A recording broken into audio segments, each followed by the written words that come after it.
Donc ce que je vous propose sur cette heure et demie, c'est tout d'abord un petit retour historique sur la genèse du concept.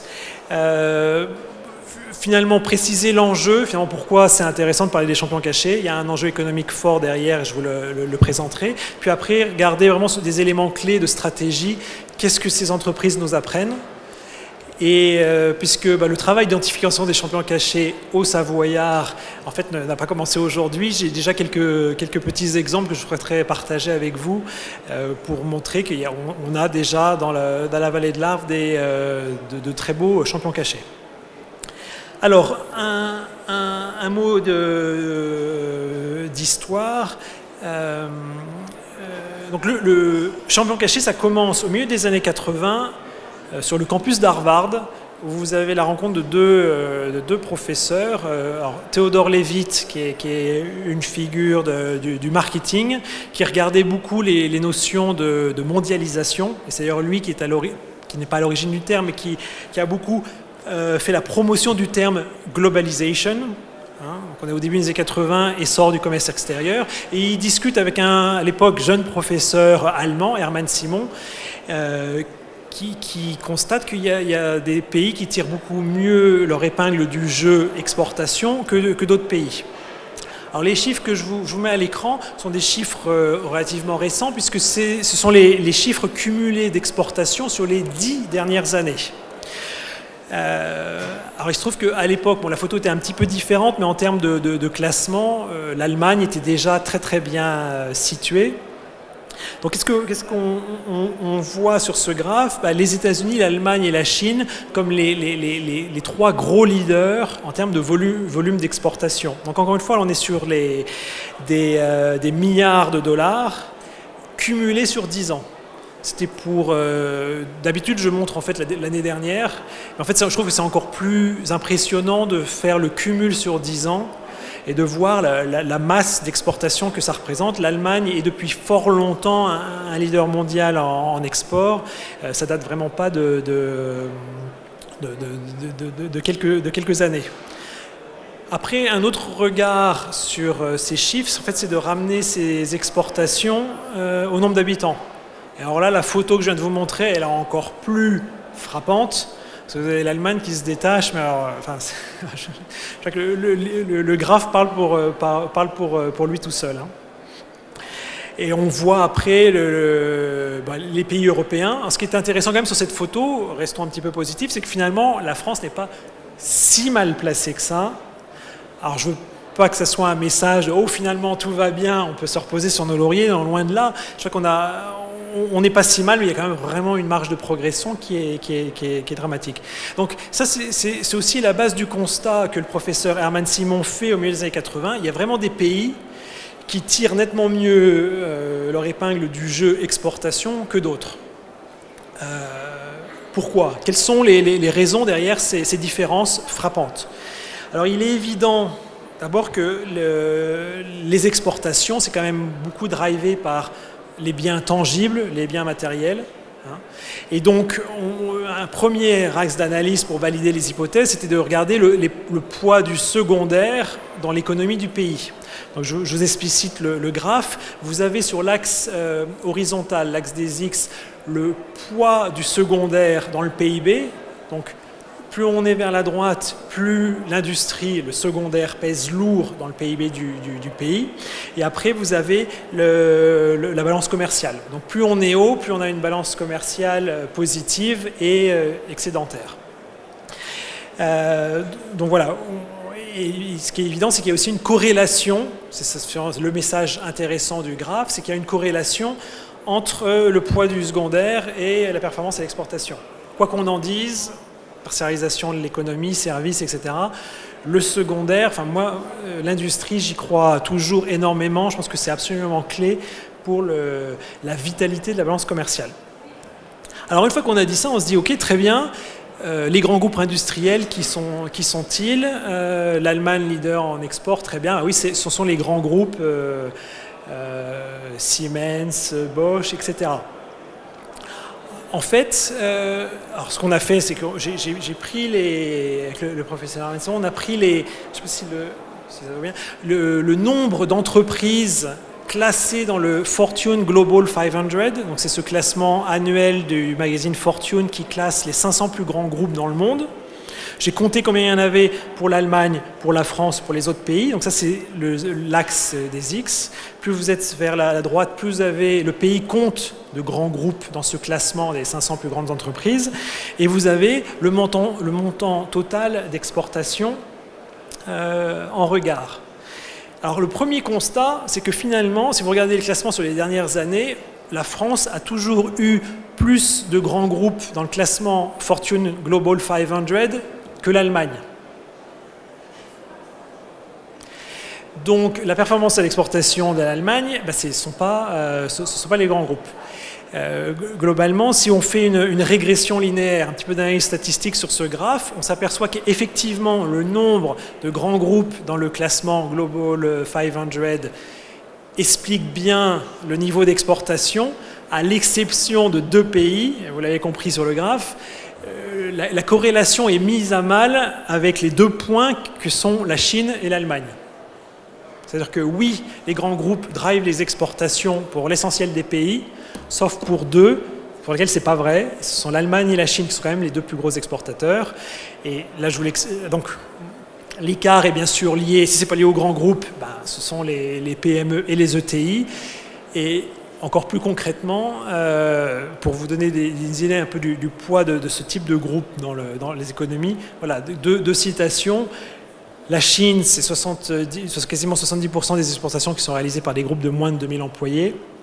Et l'Allemagne, le gros des exportations, ce sont ces fameuses entreprises du Mittelstand, ce qui correspond aux PME et aux ETI. C'est défini d'une façon beaucoup plus floue qu'en France, où l'INSEE aime bien les seuils très précis. Le Mittelstand, c'est tout ce qui n'est pas grand groupe, globalement. Donc voilà, c'est le constat, c'est la logique que le professeur Herman Simon déroule au milieu des années 80 et aboutit sur ce concept de champions cachés. C'est-à-dire qu'au sein de ces entreprises, de ces PME et ETI très performantes qui drivent les exportations de l'Allemagne, il y en a qui sont particulièrement performantes et c'est celles qui ont été dénominées champions cachés. Alors j'ai une petite définition un petit peu qualitative. Qu'est-ce qu'il faut grossièrement pour être champion caché? Il faut être leader de son marché. On peut être leader de plusieurs façons, mais voilà, on est dans le top 3 de son marché. On fait un chiffre d'affaires inférieur à 3 milliards. Ça peut faire sourire quand on parle de PME, d'ETI, mais c'est là où on voit la pondération dans cette étude des entreprises allemandes. C'est que à force d'être des ETI et des PME performantes, comme ça fait des dizaines d'années, voire parfois des centaines d'années qu'elles font de la croissance, qu'elles alignent 10% de croissance par an, elles sont devenues de taille significative. Mais ça veut dire qu'il y a un panel large en termes de taille. On a des entreprises de 10-15 millions d'euros de chiffre d'affaires, on a des champions cachés à 1 ou 2 milliards. Et elles sont relativement méconnues du grand public. C'est-à-dire que ce sont des leaders de leur marché, mais par rapport à leur position, elles sont relativement méconnues. Alors avant de vous donner des exemples explicites, je vous présente un portrait robot, quelques chiffres des champions cachés. Alors encore une fois, là c'est en prenant l'échantillon global de ces 2700 champions cachés, dont une moitié est d'origine allemande. Les Français, j'ai à peu près 160-170 exemples comptabilisés, et puis après c'est de tous les pays du monde. Donc on a un échantillon très large. Le portrait robot, le portrait moyen, donc du champion caché, c'est une entreprise qui fait 300 millions d'euros de chiffre d'affaires, donc c'est déjà une belle taille, c'est évident. C'est à 70% dans les biens industriels, en moyenne 2000 employés. Et 2 tiers de l'activité, un petit 2 tiers à l'exportation, 61,5%. Donc là, on a déjà des éléments qui se distinguent. Je préciserai même, c'est aussi très souvent des entreprises de nature familiale dans l'industrie, très clairement, et très tournées vers l'international. Alors, quelques exemples plus explicites que ces chiffres, des exemples locaux. Alors, encore une fois, c'est un travail en cours. Donc, si vous pensez que votre entreprise ou une entreprise que vous connaissez mérite d'être qualifiée champion caché, je suis preneur. Encore une fois, c'est un travail que moi j'ai commencé en 2008. Herman Simon n'avait que 40 noms d'entreprises françaises. Il connaissait Somfy, par exemple. Aujourd'hui, je dis, j'ai à peu près 170 noms, j'ai 30 noms, il faut que j'étudie.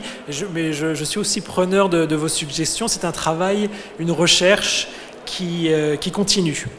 Donc, je pense que vous êtes tous et toutes très familières avec ces entreprises. C'est les entreprises champions cachés que j'ai identifiées localement. Après, pour ouvrir un petit peu le champ, je dirais les champions cachés qui ne sont pas si cachés que ça et qui portent un peu le concept. J'essaye de rester un petit peu dans la région. Vous avez un Laporte Ball Trap dans les équipements de tir au pigeon d'argile, à Biot dans le 06, vous avez Babola dans les cordages de raquettes de tennis. À Grenoble, vous avez à Raymond, Radial également. Je cherche des exemples amusants. On a pas mal de choses. On a beaucoup d'industries, du Klextral dans la technologie d'extrusion. Enfin, voilà, il y a des exemples assez nombreux et divers, et quelques-uns tout proches d'ici. J'ai oublié de le préciser. Si jamais vous voulez intervenir, poser une question, n'hésitez pas. Moi, j'avance et je garde un œil sur le timing, mais n'hésitez pas à intervenir. On essaiera de se garder un temps d'échange de toute façon à la fin de la session. Alors, ces entreprises, c'est super intéressant. C'est des histoires positives. C'est des entreprises qui se développent, qui innovent, qui embauchent. C'est très bien. Au-delà de ça, je pense que c'est vraiment un enjeu clé. C'est même l'enjeu clé pour l'économie française aujourd'hui. Et pour le démontrer, j'ai fait un chiffrage que je trouve relativement simple, je vais vous l'expliciter. J'ai pris quelques chiffres, je vous explique le calcul. J'ai pris l'Allemagne et la France. J'ai pris les PIB, les tailles d'économie, et les populations. Il est évident que l'Allemagne est une économie plus grande que la nôtre et une population plus grande également. Donc j'ai pris des ratios, c'est des ratios de l'ordre de 0,7, 0,8. Après, qu'est-ce que j'ai fait? J'ai pris le nombre, alors je me suis concentré sur le milieu du Mittelstand, à savoir les ETI, parce que la population des PME est sur beaucoup plus large et beaucoup plus diverse. Donc là, pour le jeu du comparatif, je suis concentré sur les ETI qui sont un peu plus facilement identifiables. En Allemagne, tout le monde s'accorde à dire qu'il y a à peu près 12 000, 12 500 ETI. En France, ça serait de l'ordre de 4 600. Donc vous voyez déjà les ratios qui ne collent pas. On n'est pas dans les ratios de 0,7, 0,8. Là, on est dans un ratio de 1 à 3. Et après, j'ai regardé le nombre de champions cachés. Donc, Herman Simon, alors lui, il a un petit peu d'avance. Ça fait donc 30 ans qu'il travaille sur le sujet. Il en a identifié 1300. Moi, j'en ai identifié, je m'approche des 200, mais j'estime le nombre à 300-400. Soyons optimistes, on va dire qu'on en a 400 au total. On est encore une fois dans un ratio de 1 à 3. Si je fais mes petits calculs, je dis qu'en gros, la France devrait être, si elle avait la même densité d'ETI et la même densité de champions cachés, donc en prenant en compte les écarts de taille d'économie, on devrait avoir 900 champions cachés. En étant optimiste, je suis à 400. Il en manque au moins 500. Jusque-là, tout va bien. Et si je reprends les chiffres du portrait robot que je vous ai présenté à l'instant, le champion caché moyen, c'est 2000 employés et 326 millions d'euros de chiffre d'affaires. Je fais la multiplication. C'est donc un enjeu à 1 million de jobs et 160 milliards d'euros. 160 milliards de chiffre d'affaires supplémentaires, 60% à l'export, c'est donc 100 milliards dans la balance commerciale. La balance commerciale l'an dernier, c'était du moins 62. Voilà, je crois que ce qui est pas mal, parce qu'à 14h45, après un bon déjeuner, on a créé 1 million de jobs et on a remis la balance commerciale de la France à l'équilibre. Voilà. Alors c'est facile de faire les calculs, je vous avoue, j'ai vraiment la partie simple du boulot. Après, il est évident que créer ces entreprises-là, ça prend du temps et vous êtes beaucoup mieux placé que moi pour le savoir. Ça prend beaucoup de temps. Mais l'enjeu, il est quand même là. Hein, et malheureusement, je pense que vous confirmerez mon propos. En France, on s'est beaucoup concentré sur les grands groupes. Depuis quelques années, on découvre les start-up, les petites entreprises. Je pense qu'il y a encore un petit peu de chemin pour vraiment comprendre la PME, les PMI. Voilà, alors ça va prendre du temps et j'espère que ce genre de choses contribuera à accélérer un petit peu le processus. Mais il y a un enjeu qui me paraît assez conséquent. Voilà. Donc ça, c'était un peu pour vous dire pourquoi vous restez dans la salle, pourquoi vous ne partez pas tout de suite. C'est donc un enjeu à 1 million d'emplois et à 150 milliards. Alors, après, qu'est-ce qu'on apprend de ces entreprises ? Là, je vous montre à l'écran les 8 points clés des stratégies que ces entreprises mettent en place. On va le couvrir rapidement, puis après je vous montrerai des exemples plus précis. Il y a en fait au cœur un leadership, donc un patron, une patronne, un fondateur, une fondatrice, le chef d'entreprise avec un leadership fort et des objectifs ambitieux. Bon là, classique, je vais dire. Après, ce qui est intéressant, c'est de regarder aussi les éléments de stratégie qui sont sur le périmètre extérieur. L'idée de se focaliser, on choisit un marché étroit, voire une niche, on se focalise pour mieux utiliser les ressources limitées. On est une petite entreprise, donc on se focalise, on se concentre pour mieux se différencier. On va très vite à l'international, on innove et on est très proche du client. Et puis après, il y a des éléments plus internes de profondeur dans la chaîne de valeur. On est plutôt intégré. On intègre plusieurs éléments de la chaîne de valeur et surtout, on n'outsource pas sur les éléments clés. On est plutôt décentralisé et on fournit un environnement de travail tout à fait propice à la performance des employés. Alors, on va balayer comme ça quelques éléments. Je regroupe, ça c'est vraiment un peu les 3 piliers de la stratégie. Focalisation, internalisation et puis surtout ambition de croissance. Je vous mets... Alors c'est des citations parce que finalement les champions cachés, ce sont eux qui en parlent le mieux. Eurofins Scientifique, qui est maintenant une entreprise qui fait 1,2 milliard, donc eux, ils ont passé leur courbe de croissance. Et voilà, s'efforcer de devenir ou rester le numéro 1 ou numéro 2 sur chaque marché où le groupe intervient. C'est assez classique, il y a des groupes comme GE qui l'avaient dit aussi dans les années 80, mais c'est des ambitions qui apparaissent très tôt dans la vie de l'entreprise. Être le leader mondial en technologie et en marketing, Kemetal, là aussi très tôt dans le projet de l'entreprise, il y a cette notion d'être leader. Un exemple également que j'aime bien, l'entreprise Wurth dans les matériels de fixation, assemblage, avec un parallèle que je trouve intéressant entre la croissance de l'entreprise et l'arbre. Je vous laisse lire la citation. Si un arbre croît, ce qui est en bonne santé, s'il arrête de pousser, il meurt. Donc après, il ne s'agit pas de croître à tout prix, de croître n'importe comment, de se diversifier, de faire des acquisitions. Comme on le verra après sur les autres points, on reste focalisé. Mais il y a vraiment un moteur, une ambition qui pousse à la performance des entreprises. Et ce que je vous mettais dans le deuxième paragraphe, c'est comment aussi cet objectif, qui est un élément clé de la vision de l'entrepreneur, devient également un élément moteur de toute l'entreprise. Ça fait partie du projet de l'entreprise. On est très ambitieux, ces ambitions sont acceptées par les employés et ça devient le défi de chacun que de contribuer à la croissance de l'entreprise. Et Wurth, pour ça, c'est l'exemple qui illustre ce propos le mieux. À chaque fois qu'ils ont atteint des objectifs, se sont tout de suite, très vite, redonnés des objectifs très ambitieux. On vient de doubler de taille, on est passé de 100 millions à 250 millions, mais boum, dans 3 ans, on fait 500 millions. Boum, dans 2 ans, on fera 1 milliard, etc., jusqu'au chiffre absolument énorme là, d'objectifs de 5 milliards en 2000, et maintenant, ils doivent être plutôt proches des 10 milliards. Donc encore une fois, une ambition très forte et surtout, encore une fois, exprimée très, très tôt dans la vie de l'entreprise. C'est pas, on verra si ça marche, si on croit, on verra comment on continue. C'est très présent dès le début. Mais après, donc, on ne croit pas n'importe comment, on reste très, très focalisé. Et un bon exemple, là on est sur c'est pas un produit industriel, c'est un produit grand public, les laisses de chien, Flexi. Nous ne faisons qu'une seule chose, mais nous la faisons mieux que tous les autres. Ça a le mérite d'être clair. C'est ça la focalisation. C'est qu'on préfère on réduit le champ d'action en termes de produits, services, offres, mais on vise d'être meilleur que les autres. Encore une fois, cette ambition d'être leader et d'être différencié par rapport aux autres.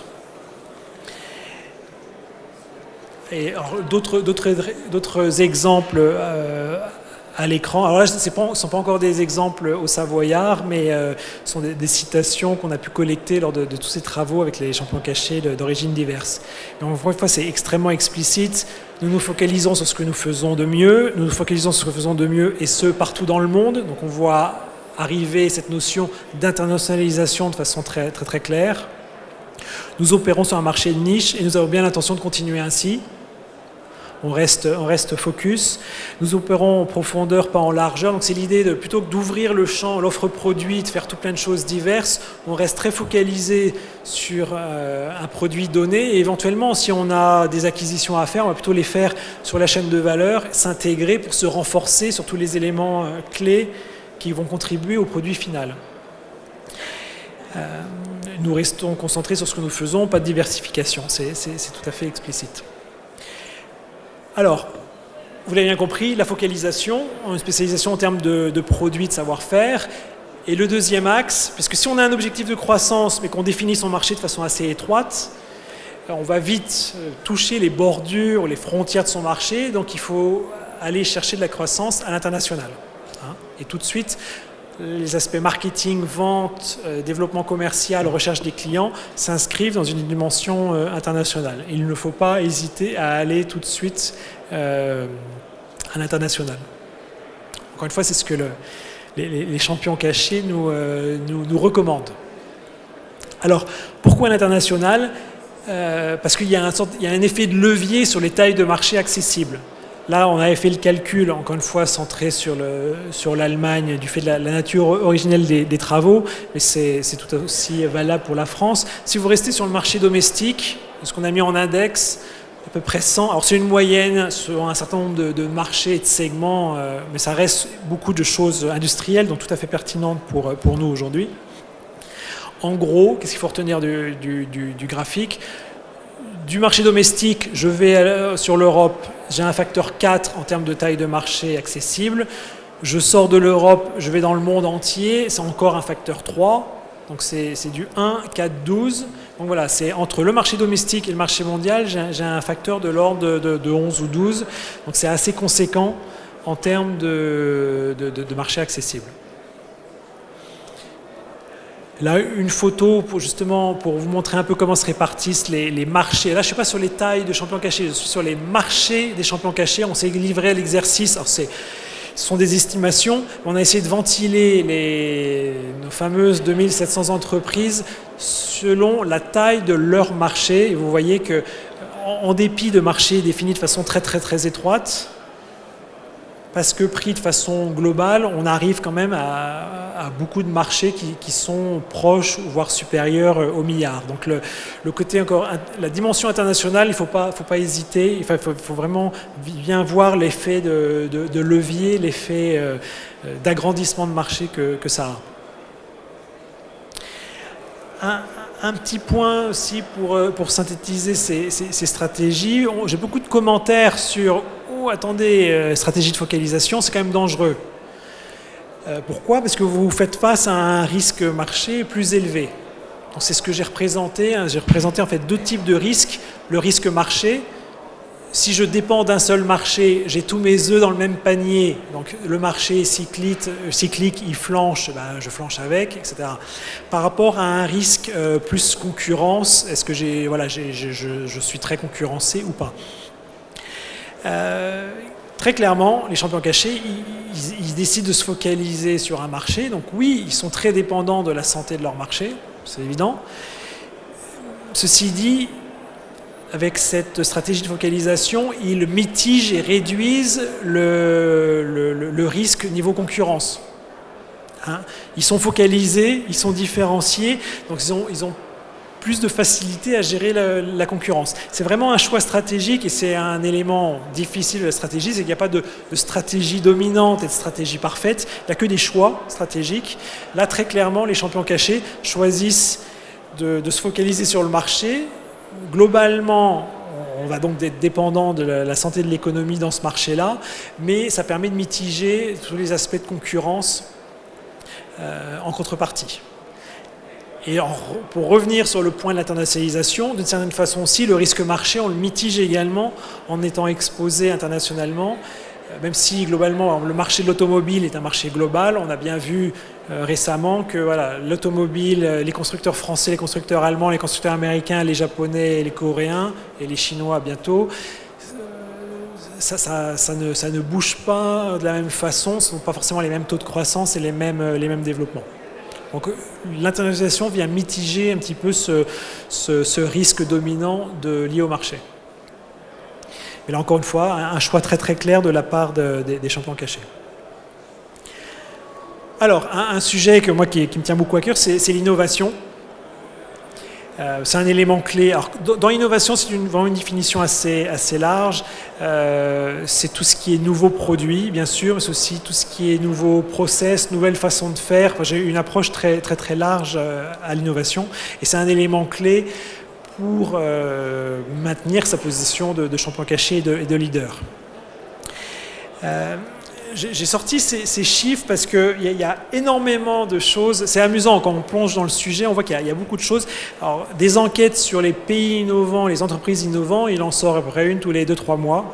Si je cite les 2 dernières que j'ai pu voir, il y en avait une sortie fin décembre, Thomson Reuters, qui disait « La France, pays d'Europe le plus innovant », puisque sur les 100 entreprises évaluées comme étant les plus innovantes dans le monde, il y en avait 21 en Europe et 13 françaises. Et on disait l'Allemagne loin derrière en termes d'innovation. Très bien. Si vous preniez une étude d'Eurostat qui gère les statistiques économiques, entre autres les brevets, ce genre de choses au niveau européen, eux ils mettent l'Allemagne comme le pays européen le plus innovant. Et moi c'est un petit peu le parti que j'ai pris, ce qui donne lieu à des brevets. Ça met en lumière une sorte d'intensité d'évolution de produits, de façon de faire, de process, de technique. Et on peut aussi comptabiliser ça de façon très très claire. Et là, vous voyez encore une fois le différentiel est impressionnant. Donc vous avez en colonne le nombre de brevets déposés dans l'année et le nombre par million d'habitants. Alors la Suisse sort très très loin, ça c'est le poids de la pharmacie, de l'industrie pharmaceutique qui dépose énormément de brevets. Mais après, ce qui est intéressant, c'est de voir le ratio Allemagne-France. Sachant que les champions cachés sont aussi les champions du non-dépôt de brevets. Vous le savez très bien aussi, breveter une innovation, c'est déjà une façon de communiquer dessus. Donc les entreprises qui sont confiantes, souvent préfèrent fermer à double tour le labo le soir plutôt que de publier un brevet. Donc en plus, je pense que ces chiffres-là sont un petit peu sous-estimés par rapport à la réalité des choses et je pense que les écarts se creuseraient encore plus. Donc l'innovation, il y a beaucoup de choses qui se disent dessus et je pense un des travers de la France, c'est sur l'interprétation du mot innovation par rapport à ce qui peut se faire en Allemagne. C'est pour ça que je vous ai mis, si on pose la question aux champions cachés, qu'est-ce qu'ils disent sur l'innovation ? En France, on adore les innovations de rupture. On adore Concorde, Ariane, TGV, ces grandes innovations. C'est très bien, c'est même assez génial. Mais au quotidien, dans l'industrie, l'innovation qui fait avancer les entreprises, c'est une innovation beaucoup plus dans une logique de continuité et d'amélioration permanente. On en parlait à la pause, une très belle expression qui est, je l'inverse toujours, c'est la banalisation du parfait, ou c'est la perfection du banal. Voilà. C'est vraiment l'idée de rendre parfait du banal, du basique, de continuer sans cesse à améliorer l'existant. Et je pense que les quotes parlent très bien en eux-mêmes, toujours mieux, améliorer en permanence ce qui est déjà bien. Et d'une certaine façon, là il y a vraiment des grands débats d'idées là-dessus. Il y a, oui, c'est bien joli, là, vos entreprises champions cachés, mais attendez, elles vont se prendre une innovation de rupture, elles vont disparaître du jour au lendemain. Et moi, j'ai envie je contre-argumente que c'est quand même une entreprise qui est leader sur son marché, qui est leader technologique, qui aussi du fait de sa plus petite taille, de souvent de son caractère familial, de sa proximité client, si elle a réussi à préserver une forme d'agilité, ça sera a priori l'entreprise la plus à même de si je peux parler ainsi, de se disrupter elle-même, de créer elle-même l'innovation de rupture, plutôt que l'acteur qui débarque, on ne sait trop d'où. Et je pense que également la politique d'amélioration pas à pas, l'amélioration la logique d'amélioration continue est plus à même de promouvoir un grand saut en avant qu'un acteur qui arriverait d'ailleurs. Après, encore une fois, c'est pas noir ou blanc, c'est toujours tout un ensemble de teintes et de degrés, mais je suis vraiment très en faveur de cette logique d'amélioration continue. Pour la petite histoire, parce qu'avant d'être consultant en stratégie, j'étais commercial chez les équipementiers automobiles, donc je vendais des sources lumineuses et puis après des switches, des commodos, des platines de porte aux constructeurs automobiles. Et je discutais avec un ingénieur qui avait 35 ans de maison chez Renault, qui me racontait comment ça s'était passé quand il était allé au Japon travailler avec Nissan sur le premier projet de plateforme commune Renault-Nissan. Et il m'avait dit, c'était la plateforme, un segment C, je crois, une Mégane, un équivalent Mégane.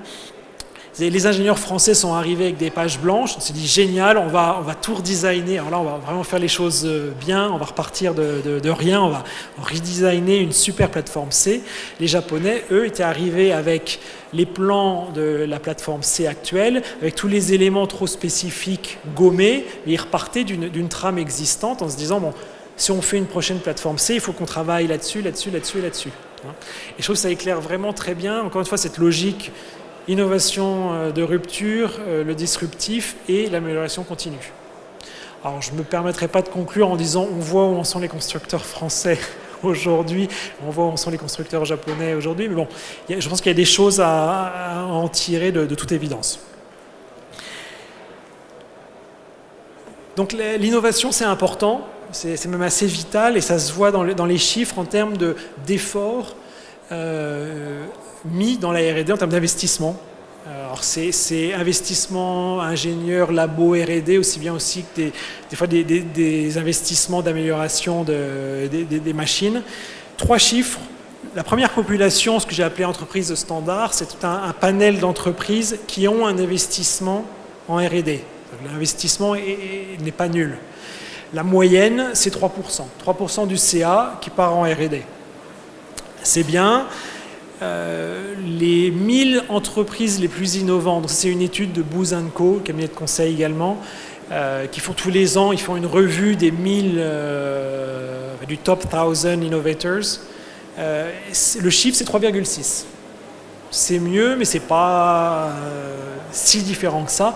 Les champions cachés, grande moyenne, c'est 6%, et c'est 20% des champions cachés qui dépensent plus de 10%.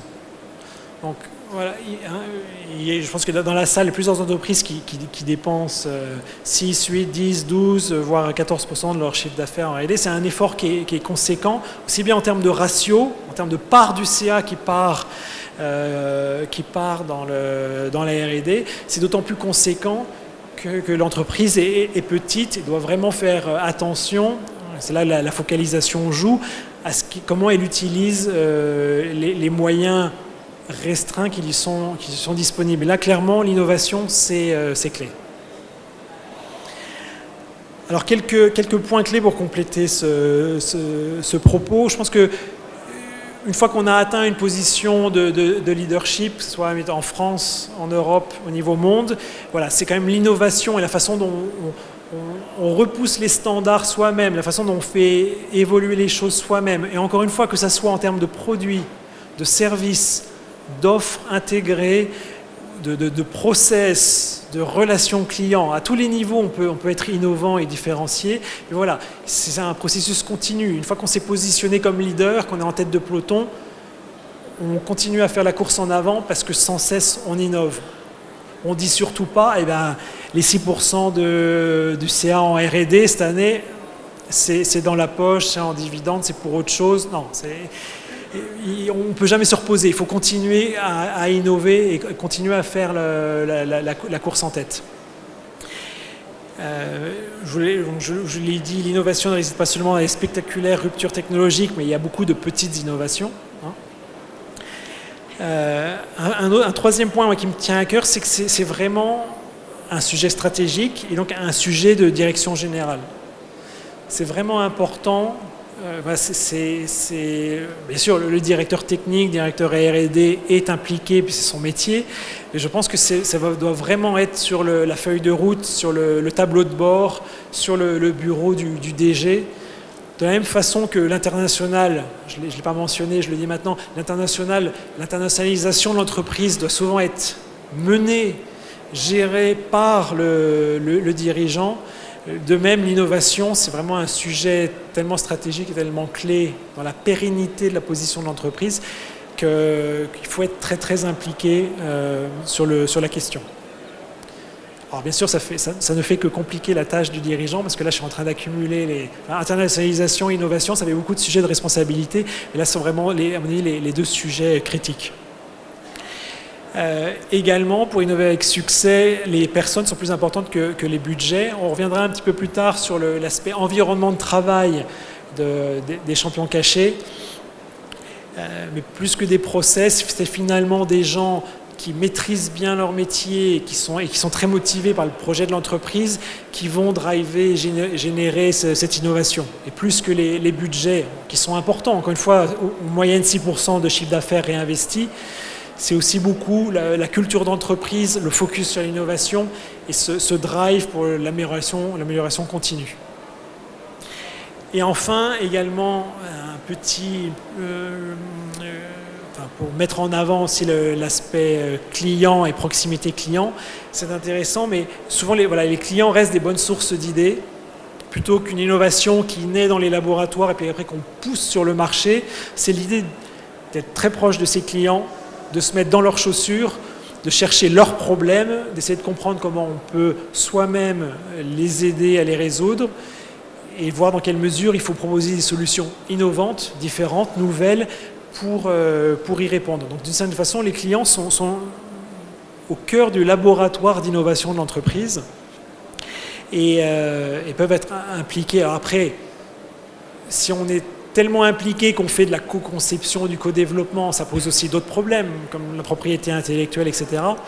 Mais je pense qu'on peut quand même avancer très au-delà de la relation commerciale et de la relation vendeur-acheteur pour vraiment s'immiscer dans les opérations, la logique, l'usage qui est fait de ce qu'on propose aux clients pour comprendre comment il faut qu'on fasse évoluer cette offre.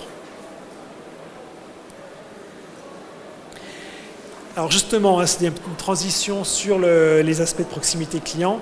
C'est l'un des éléments critiques de la stratégie des champions cachés. Il y a une forte proximité client. Alors on va essayer de voir un petit peu ce que ça veut dire. Là, je suis désolé, ce sont des pages qui sont plus texte. Là, c'est difficile d'illustrer la proximité client. Mais quelques points clés. Par rapport à des structures plus grosses, il est évident que les PME et les ETI performantes profitent de leur agilité pour générer cette proximité client à tous les niveaux. C'est-à-dire que la proximité client, ce n'est pas la responsabilité du commercial, c'est finalement tout le monde. Toutes les personnes qui ont une interaction avec le client peuvent générer de la proximité, de l'intimité client, que ce soit à la compta fournisseur, compta client, que bien sûr les commerciaux, la logistique, etc. etc. Mais ce qui est amusant aussi, c'est que c'est très souvent cette proximité client, elle est incarnée et montrée en exemple par le dirigeant.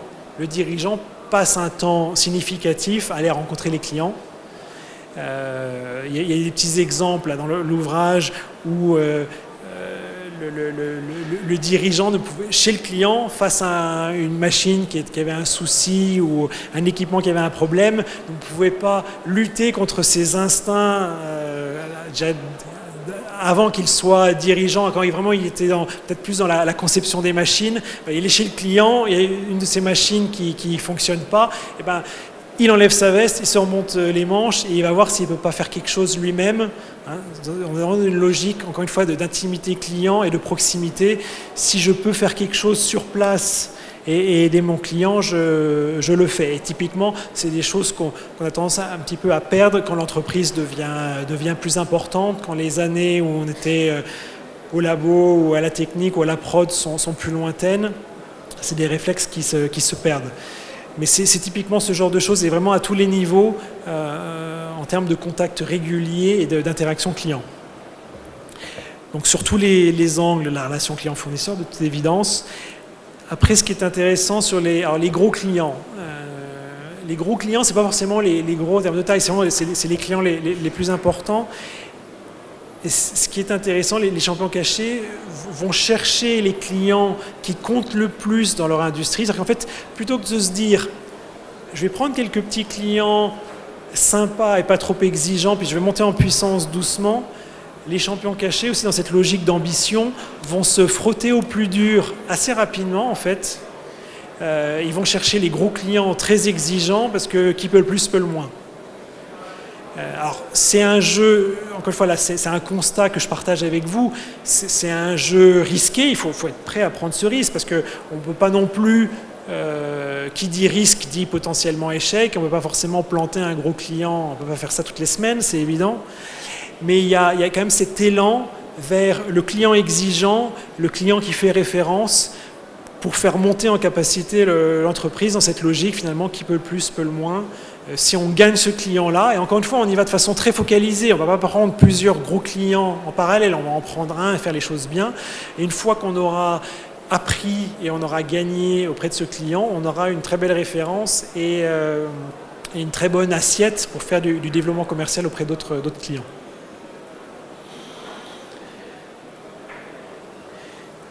L'implication des dirigeants, je voulais mentionner avec cette petite anecdote où on peut partir pour une réunion de négociation commerciale et puis finir les mains, les manches retroussées et les mains dans une machine.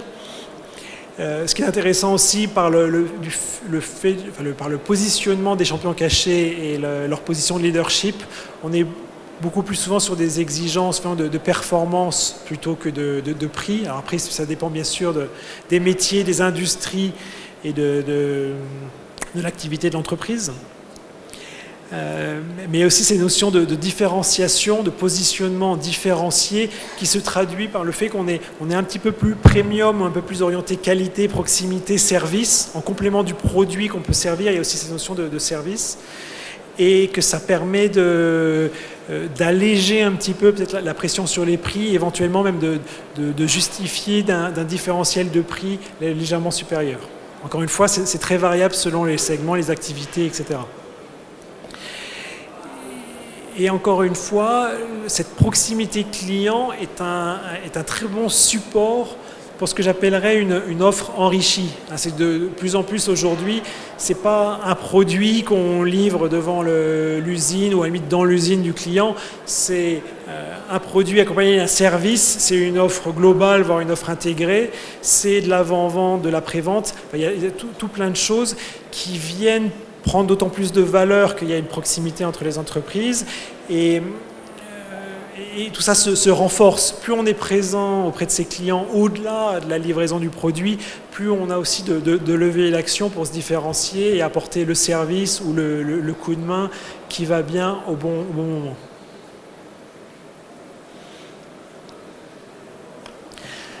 Voilà pour le tour d'horizon sur les éléments de stratégie. Les éléments que je ne peux pas expliciter à l'écran, mais je peux en dire 2 mots là, à l'oral. C'est les éléments de profondeur. Je parlais d'intégration sur la chaîne de valeur. Là, le point que proposent les champions cachés, il est assez clair. C'est tous les éléments clés, tout ce qui contribue, tout ce qui est au cœur de l'offre, produit, service, on n'outsource pas, on s'intègre au contraire. S'il y a quelque chose qui est critique pour la qualité de mon produit final que je peux outsourcer, ce qui veut dire que quelqu'un d'autre peut faire aussi bien que moi, est-ce que je suis vraiment numéro 1 là-dessus? Alors après, Bien sûr, ils outsourcent, mais ils outsourcent souvent des choses, plus des fonctions support, je sais pas, service pay par exemple, des choses comme ça, mais vraiment sur le cœur de métier, ils sont extrêmement précautionneux à le protéger, à continuer à le nourrir, à l'alimenter par l'innovation pour le maintenir au sommet et vraiment le protéger d'une façon quasi paranoïaque. La deuxième chose sur les aspects de performance des employés, globalement, tout ce schéma de vision, d'ambition, de produits qui évoluent, de position de leadership, d'innovation, de proximité client, ça crée des environnements de travail dans lesquels on constate des taux de turnover beaucoup plus faibles que dans les autres entreprises et des niveaux d'engagement et de loyauté des employés beaucoup plus forts. Et ça, en contrepartie, ça contribue aussi à nourrir la performance de l'entreprise de toute évidence. Alors là, voilà, je voulais vous présenter, après ce tour du monde et ce petit tour historique sur le campus d'Harvard, à la milieu des années 80, quelques exemples d'entreprises Haute-Savoie. Alors encore une fois, c'est pas une évaluation, un jugement, quoi que ce soit, c'est tout à fait parcellaire, c'est tout à fait empirique, c'est tout à fait personnel aussi. J'ai pris 4 entreprises comme ça et j'ai essayé de voir comment elles nous éclairaient sur un des points de la stratégie des champions cachés. Ça ne veut pas dire qu'elles ne font pas bien sur les autres, mais c'est pour moi vraiment des éclairages de façon à faire le lien entre le sujet et quelques exemples que vous devez très bien connaître. Ça reste aussi peut-être parfois un petit peu superficiel au sens que derrière, il n'y a pas des heures d'entretien avec les dirigeants.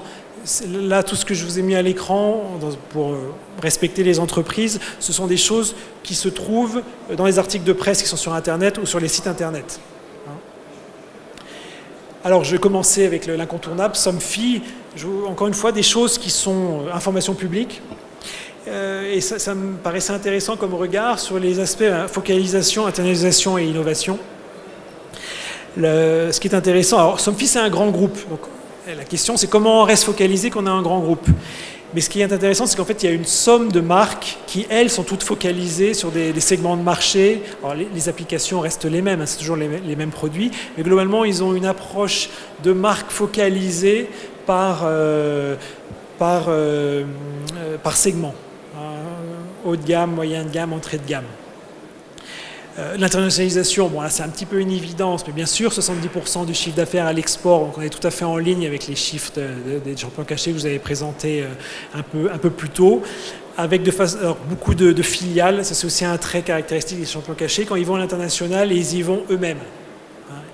De la même façon qu'ils n'aiment pas outsourcer des activités clés, la filiale à l'étranger, la présence à l'étranger, ce qui est donc l'interface avec le client à l'étranger, c'est trop important pour déléguer le boulot à quelqu'un d'autre. Donc pas d'agent, à la limite pas de JV, parce que c'est toujours compliqué de travailler avec quelqu'un d'autre. Je force le trait, mais c'est un petit peu ce que les champions cachés pourraient dire. Donc c'est des filiales en propre, très souvent.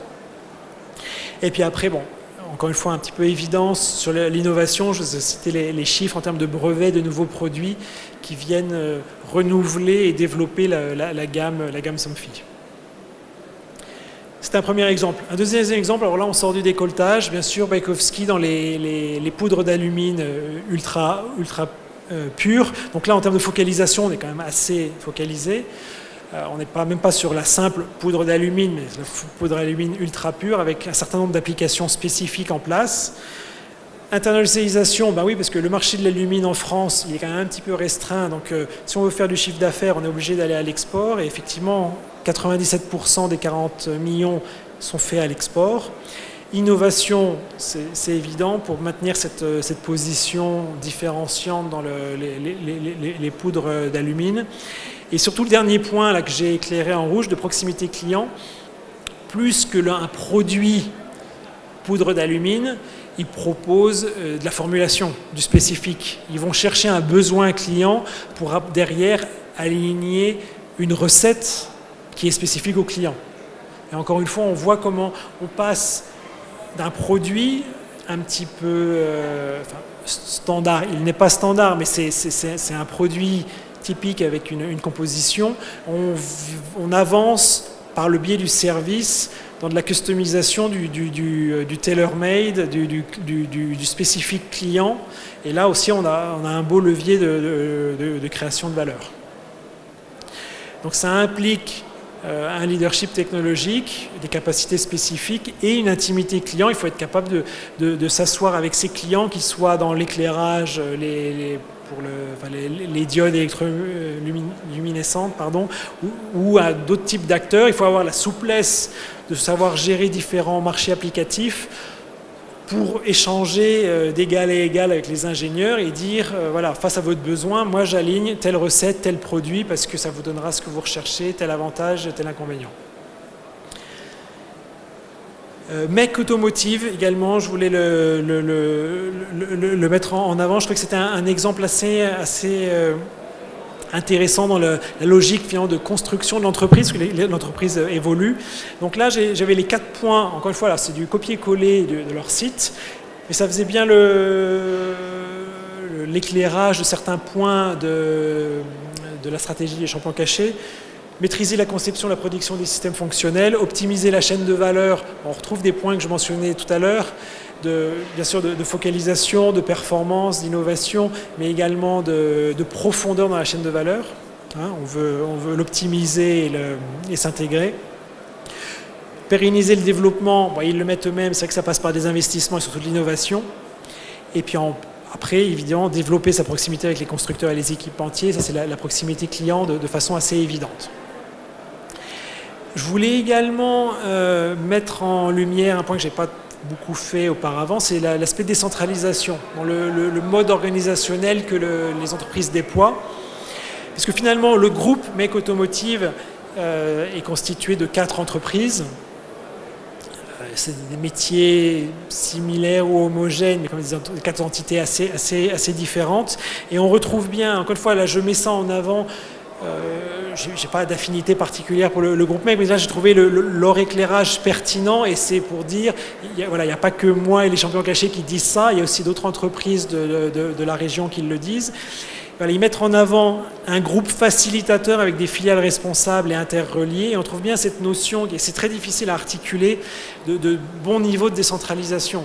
C'est l'idée qu'on a un projet d'entreprise très clair, on a une ambition très claire, on a des valeurs très claires, et souvent c'est l'entrepreneur fondateur qui est le champion de tous ces éléments-là, et après on laisse une autonomie tant au niveau individuel qu'au niveau des business units par exemple. Pour prendre un autre exemple, Antoine Raymond parle de son entreprise comme d'un réseau de PME. Donc on a un groupe qui fait 750 millions d'euros de chiffre d'affaires, mais qui se vit toujours comme un réseau de PME avec une autonomie relative, et le défi d'organiser les échanges de façon transverse pour que quand même les synergies, les partages aient lieu. Et là, c'est ce qu'on retrouve un petit peu dans le discours de Mec Automotive. Le groupe facilitateur, donc l'organe qui dirige, l'organe de tête, et puis la délégation opérationnelle et fonctionnelle, mais avec cette notion de puissance, pardonnez-moi les mots anglais, mais de empowerment, l'idée que ça redonne vraiment du pouvoir aux filiales que aussi de partager et de mutualiser un certain nombre d'éléments. Et dernier point, je voulais éclairer les aspects profondeur, intégration, chaîne de valeur, et les aspects de proximité client avec Rossignol Technologies dans la tige de frein. Alors il y a des éléments qui sont sur le site. Encore une fois, je ne fais que lire l'expertise, donc la maîtrise intégrale de l'ensemble de la chaîne de production et d'approvisionnement. Donc on est bien sur l'aspect intégration de la chaîne de valeur. On n'outsource pas un élément ou un autre. Tout est clé pour contribuer à la qualité finale du produit. Et son savoir-faire unique, alors ça c'est son dirigeant Bertrand Neutel qui le dit, l'intimité client. La proximité client au cœur de la stratégie de l'entreprise. Encore une fois, il est parfois important de sortir de l'atelier, du labo, de l'usine, et de se projeter, de se mettre dans les chaussures de son client. Je pourrais prendre un exemple. Il y a presque un enjeu entre fournisseur d'un produit ou... Voilà, c'est l'enjeu de passer de cette façon, je suis fournisseur d'un produit, je reçois un cahier des charges, je fais le produit, je fournis le produit, à une logique quasiment de partenariat.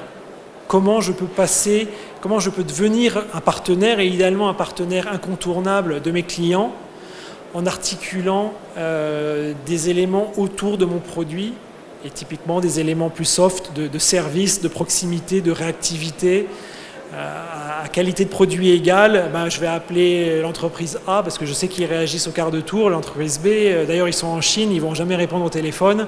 Donc à produit égal, performant ou pas performant, on peut avoir des éléments différenciants qui sont de l'ordre du service et de la proximité client. Alors voilà, ça c'était pour le tour d'horizon Haute-Savoie. Et pour finir, et pour ouvrir le champ en question, on a 5 minutes de retard, la synthèse, qu'en retenir? Alors je repars de chiffres. Là au tableau, vous avez la répartition du nombre de champions cachés par million d'habitants. Donc vous avez un peu la densité constatée de champions cachés par différents pays. Et sans surprise, on retrouve l'Allemagne loin devant. Alors bien sûr, il y a un énorme caveat sur ce graphe qui est les champions cachés, par nature, ils sont cachés. On ne les a pas tous identifiés, mais il est évident qu'en Allemagne, Hermann Simon, qui a démarré 25 ans avant moi le travail, a pris un petit peu d'avance. Donc bien sûr, le nombre en France va évoluer, de même que le nombre, par exemple, en Italie va évoluer également. Ceci dit, l'ordre de grandeur, il restera le même. Il y a un écart considérable. Et ça pose la question de l'écosystème. Quand on voit qu'il y a des entreprises... Parce que le champion caché, c'est pas allemand, c'est pas français, c'est global. C'est vraiment une culture d'entreprise, typiquement les PME, les ETI familiales qui voient dans le long terme et qui mettent en place ces éléments qui sont souvent beaucoup de bon sens. Donc il n'y a pas de notion de allemand, pas allemand, français, pas français. Donc quand on voit que toutes les entreprises peuvent déployer les mêmes choix stratégiques en interne, on peut se dire qu'une partie de l'écart s'explique par des éléments externes, par des éléments d'écosystème. Et voilà, pour avoir été dans le sujet pendant maintenant 5 ans, si je vous propose quelques pistes, celles qui sont à l'écran, qu'est-ce qu'on constate en France en termes d'écosystème favorable ou pas favorable aux PME, aux ETI? Déjà, je pense qu'il y a eu un problème d'image de marque. On a beaucoup regardé les grands groupes, on commence à regarder un petit peu les startups, les PME, mais on est beaucoup plus tourné vers l'Internet et la startup digitale que sur la PME, PMI par exemple. Et je pense que c'est un vrai problème. Et puis globalement, il faut qu'on apprenne à respecter, peut-être pas aimer, mais au moins à respecter les chefs d'entreprise et les entrepreneurs d'une façon générale. C'est pareil, basique, mais je pense que c'est absolument clé. Il y a les notions de filière et de solidarité de filière. Ça aussi, c'est un élément qui est marquant. J'ai été moi-même commercial auprès de Renault et Renault me martelait en disant LCC, Low Cost Countries. Vous êtes un fournisseur japonais, vous voulez investir en Europe. Pardon, ça va pas. Ça va pas. Vous investissez en Europe, je vous sors du panel. Moi, je veux que vous investissiez en Amérique du Sud ou en Thaïlande, enfin, un Low Cost Country. Je ne dis pas qu'en Allemagne c'est parfait, mais je pense qu'il y a un petit peu plus de précaution dans la gestion.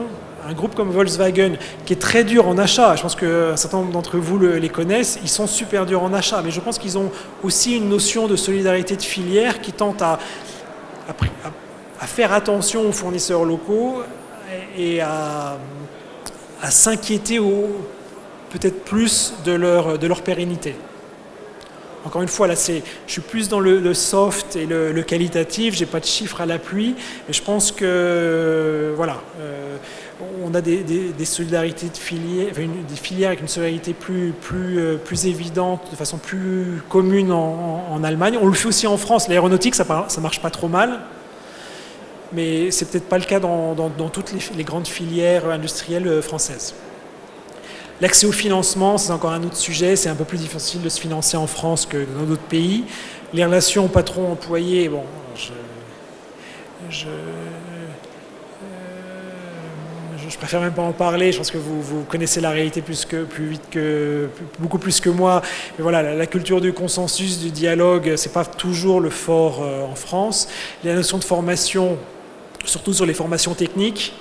Et puis après, les enjeux de transmission et de pérennité. Pourquoi on a beaucoup moins d'entreprises familiales qui en sont à la 5e, 6e génération, entreprises familiales qui ont été créées fin du 19e, c'est que comme à chaque étape de transmission, il y a un choc beaucoup plus fort en France que dans d'autres pays. Et donc je pense que vraiment l'enjeu, si on veut vous aider, vous chefs d'entreprise, entrepreneurs, et aider toutes ces PME et ETI, je pense qu'on pourrait s'atteler, alors ça c'est un message, j'ai envoyé mon bouquin à Montebourg et à plein d'autres hommes politiques, bon, il faut continuer à tambouriner sur la porte, peut-être qu'un jour ils l'entendront. Mais voilà, il y a tout plein de leviers pour créer un écosystème plus favorable à ces entreprises. Et finalement, ça fait maintenant 1 an et demi que le livre est sorti et que je fais un petit peu des échanges, des tournées en France. Je m'aperçois que finalement, c'est vraiment pas Paris le levier. Il y a beaucoup de choses qui se passent en région. Il y a une vraie belle dynamique dans un certain nombre de régions. Et c'est pour ça que je suis personnellement vraiment ravi d'être ici aujourd'hui. Parce que typiquement, avec le pôle Arve Industrie et par exemple des initiatives comme le label Mont Blanc Excellence, on a une vraie belle dynamique en termes d'écosystème, une dynamique pour faire travailler ensemble un certain nombre d'acteurs. Encore une fois, une entreprise, c'est pas une entreprise face à ses clients, c'est un écosystème qui vit. Et que si globalement l'écosystème est fort, je pense que chacune des entreprises devrait en profiter. Je vais m'arrêter là, il y a beaucoup de sujets très intéressants, mais je veux vous laisser un petit peu de temps pour réagir. Des commentaires qui vont dans le même sens, des commentaires qui vont à l'opposé. Je suis preneur de toute question, tout commentaire. Peut-être les micros, ça.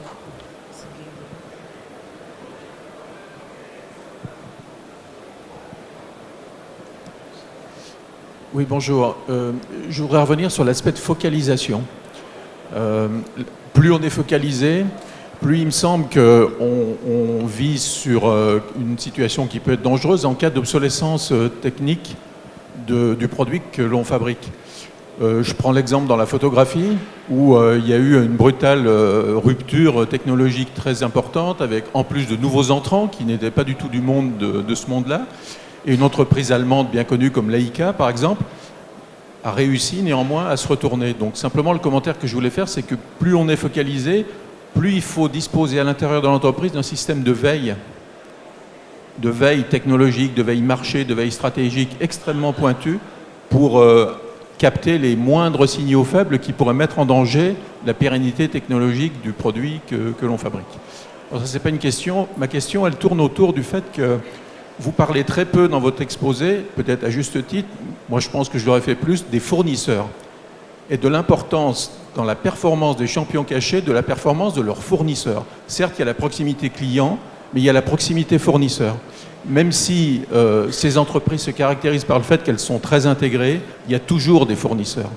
Or, le fournisseur est une source d'innovation, une source de compétitivité, et je pense qu'il serait intéressant aussi de voir dans ce panel de champions cachés les caractéristiques de la relation qu'ils ont avec leurs fournisseurs.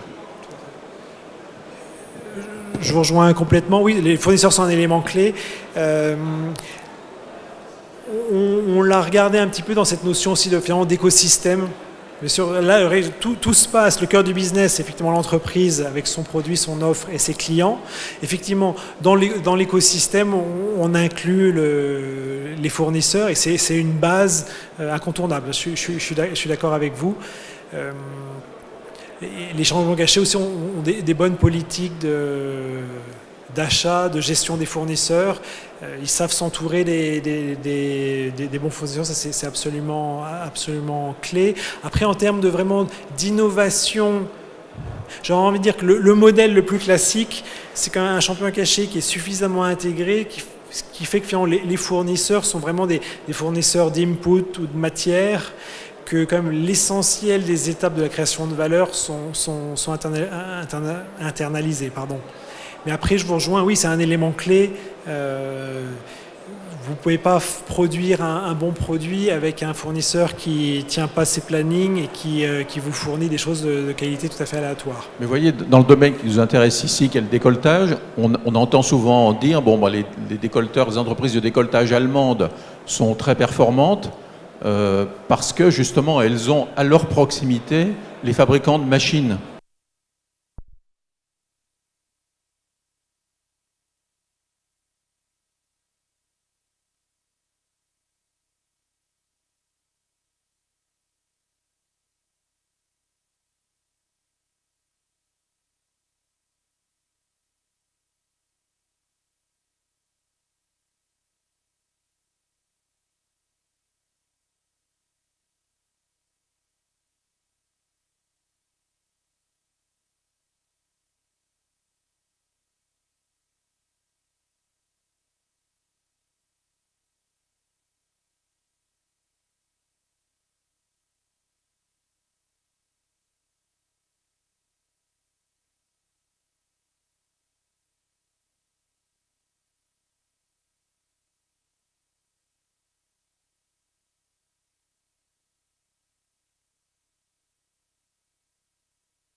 principe qu'en regardant ce qui a été fait jusqu'à présent, ça donne une bonne idée sur ce qu'il faudrait faire pour devenir... j'ai l'intime conviction que ce n'est pas forcément en regardant dans le rétroviseur qu'on a une idée du paysage qui se trace devant la route. Et pour le coup, la question, c'est est-ce que par hasard, les champions cachés, ils ne sont pas encore plus cachés que ce qu'on veut bien croire? C'est-à-dire qu'ils ne répondent peut-être pas forcément à ces critères de manière précise, qu'ils répondent peut-être à des nouveaux critères, d'autres paramètres qu'on ne verrait pas, qu'on n'a pas encore vus. Alors oui, ça c'est un travail empirique. Il y a des fois, dans une situation, on peut faire du top-down, c'est-à-dire qu'on part de quelque chose, d'une hypothèse, et on valide et tout est carré de A à Z. Là, on part d'un constat, d'un certain nombre d'exemples d'entreprises, et puis on essaye d'assurer la légitimité du message en trouvant le plus grand nombre d'exemples possibles. Donc oui, on n'est pas à l'abri d'avoir loupé quelque chose, on n'est pas du tout à l'abri d'avoir raté les champions cachés, vraiment cachés, ça c'est certain. Ceci dit, je pense que voilà, de 2750 entreprises qui depuis pas mal de temps maintiennent une position de marché de leader, ça interpelle et il y a 2-3 éléments à en tirer. Après, sur l'aspect rétroviseur, oui, il est certain que la performance d'un fonds financier, la performance à venir d'un fonds financier n'est absolument pas garantie par la performance passée. Là, je pense quand même que sur les échelles de temps qu'on regarde et sur la nature, on est sur la stratégie d'entreprise. Alors bien sûr, après tous les segments changent, il y a des révolutions qui se préparent dans le manufacturing avec l'impression 3D, ça va bouger beaucoup de choses. Donc oui, néanmoins, des canevas ou des enseignements ou des hypothèses qui semble avoir été validé par l'épreuve du feu, au sens que, oui, mis en place, ça a fonctionné. Alors, ça a fonctionné il y a 100 ans, il y a 80 ans, il y a 50, il y a 20, et ça a l'air de fonctionner encore aujourd'hui. C'est pas la panacée et la recette miracle, mais ça me paraît suffisamment riche pour se pencher un instant dessus, quoi. Ce sont des points de repère. Je pense que ce sont de bons repères. Ce sont des entreprises qui, quand même, tiennent bien le coup. Mais on pose souvent la question, on la pose des fois sous d'autres formes. Il y a beaucoup de champions cachés qui sont de nature familiale. Et on me dit, bah oui, mais qu'est-ce qui garantit que la 6e génération va être au moins aussi bonne que les 5 précédentes? Rien, on n'a jamais prouvé que le management et la stratégie d'entreprise, ça avait un quelconque caractère, soit héréditaire, soit génétique. Ceci dit, il semble qu'il y a un certain nombre d'éléments, encore une fois, les écosystèmes, la culture d'entreprise, il y a des éléments qui perdurent au-delà des individus. On n'est jamais à l'abri de quelqu'un qui fait une erreur stratégique, c'est certain. Mais globalement, là, il y a des faisceaux d'indices qui, mis ensemble, semblent contribuer au succès et à la pérennité de ces entreprises. Voilà. Et en fait, je propose rien d'autre que de partager ces éléments-là. En rien, je dis, c'est ça qu'il faut faire. Je dis quand même, ces exemples sont interpellants. Qu'est-ce qu'on peut en tirer? Qu'est-ce qui est pertinent pour chacune de vos entreprises, de vos segments de marché? La réponse va être différente. La réponse spécifique va être différente pour chacun d'entre vous. Ça, c'est clair.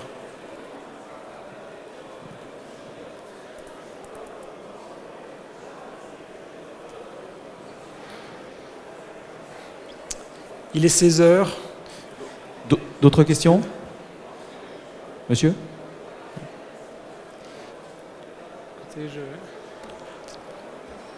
Bien, bah écoutez...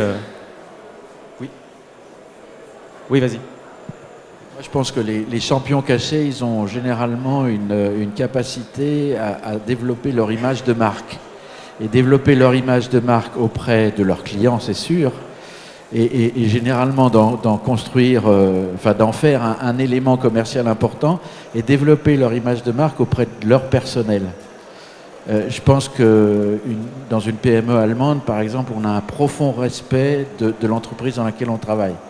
Et je trouve qu'en France, c'est peut-être un sujet sur lequel on n'est pas forcément très bon. Je pense que globalement, on a moins d'enthousiasme ou d'engagement vers son entreprise. Je pense qu'effectivement en France on constate, je parle un peu de moyenne, de plus d'antagonisme entre l'employé et l'employeur, c'est certain. Après, ce qui est quand même rassurant, c'est qu'on voit sur un certain nombre d'entreprises champions cachés. Alors, celle que j'ai montrée de Haute-Savoie, je ne saurais pas vous dire. Récemment, par exemple, je parlais avec Poquelin Hydraulics. Donc l'inventeur de la pelleteuse, la grue, et puis qui est maintenant entreprise qui a été rachetée, puis la famille a repris l'activité hydraulique, moteur, pompe, etc. On a quand même une belle culture, enfin c'est la 3e génération, Laurent Bataille, il y a un beau projet d'entreprise avec derrière ça suit, quoi. Il y a une sorte de fierté vis-à-vis de l'entreprise, des produits, etc. Et je suis sûr que dans la salle, il y a aussi d'autres exemples où on a quand même une fierté de son métier, de son produit, un respect de son patron et une très bonne dynamique. Mais c'est vrai que par rapport à peut-être une culture globalement plus consensuelle, plus prudente, plus respectueuse, au moins dans les apparences affichées, comme c'est le cas en Allemagne, en France, on a plutôt tendance à vouloir aller un peu au clash. Et c'est vrai que si on regarde les actualités, on voit plus souvent des patrons séquestrés dans leur bureau que des patrons mis en valeur par les gens.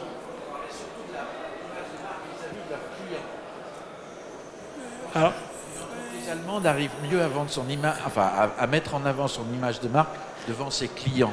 D'accord. Et du coup, devient un peu moins facilement déboulonnable.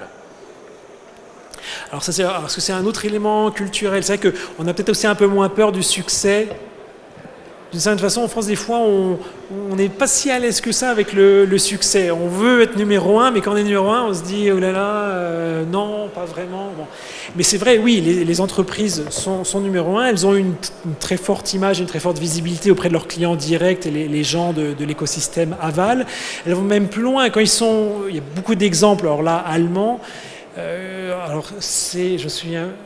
Le nom m'échappe, je les confonds les deux. Il y a le leader mondial du pompage du béton et le leader mondial aussi des foreuses de tunnels. L'une des deux qui est Ehrenknecht et l'autre Putzmeister, je crois. Alors voilà.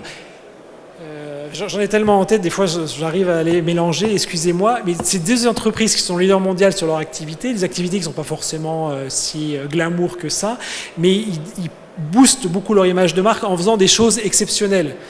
Pompage du béton, toutes ces tours gigantesques dans le Moyen-Orient, à Abu Dhabi. Et voilà, ils avaient monté une flèche qui pompait du béton à 250 mètres de hauteur, où ils avaient une flèche qui faisait 400 mètres de long, enfin des choses assez extraordinaires. De même, sur les perçages de tunnels, c'est eux qui ont tous les records de diamètre, de longueur, etc. Et ils en jouent beaucoup tant pour l'image de marque externe que pour l'image de marque interne. Les employés sont hyper fiers d'avoir foré je crois que le tunnel du Saint-Gothard, c'est aussi un exemple où il y a des nouvelles voies qui sont en train d'être ouvertes. Enfin voilà, il y a plein d'exemples. J'ai contribué à ça, je fais partie de ça, et voilà, c'est tellement extraordinaire que waouh. Ouais. Très bien. Stéphane, vous avez parlé d'écosystèmes favorables à la pérennité des entreprises en guise de conclusion. Moi, je crois que c'est la démarche que le pôle art d'industrie essaie de mettre en œuvre. On a travaillé, on a eu un atelier de travail là, tout à l'heure avec le club d'excellence du label autour du croisement entre les facteurs clés de succès des champions cachés et des thématiques du label et également des thématiques du pôle autour de l'innovation produit, process, de l'excellence opérationnelle, de la stratégie réseau, de l'anticipation et de la gestion des compétences, du financement.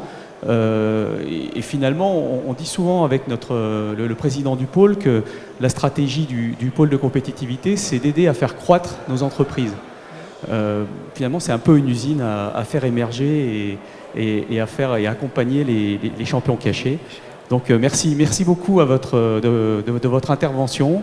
Merci également au champion caché, il se reconnaîtra, qui nous a aidés, ici présent, il a été cité, je vous laisse chercher, qui nous a permis d'être en contact avec vous et de vous faire venir. Et donc merci à tous et à très bientôt. Merci à vous.